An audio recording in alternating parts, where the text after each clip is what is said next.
Today we're counting down the top 9 roller coasters at Six Flags Mexico.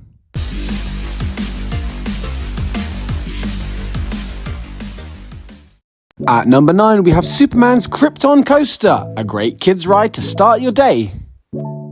At number 8 we have Tsunami by Dr. Simi, a slightly larger roller coaster for the slightly larger adventurers.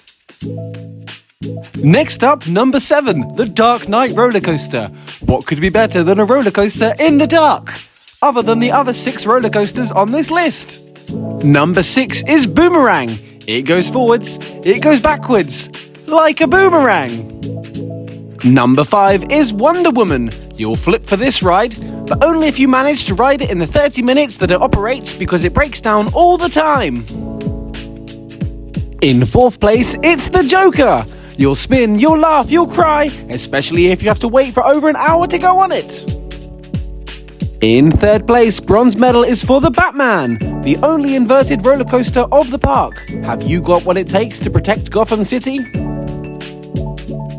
In 2nd place, silver medal, oh this is exciting, it's Superman! Of course, the fastest and tallest roller coaster there is in Mexico City. Before we reveal the winner, please don't forget to like and subscribe for more stuff just like this. But there can only be one winner. And the winner is, of course, the Medusa Steel Coaster, the best roller coaster in Six Flags Mexico and potentially the best roller coaster of all of Central America. Do you agree with our list? Let us know in the comments below, and we'll see you next time.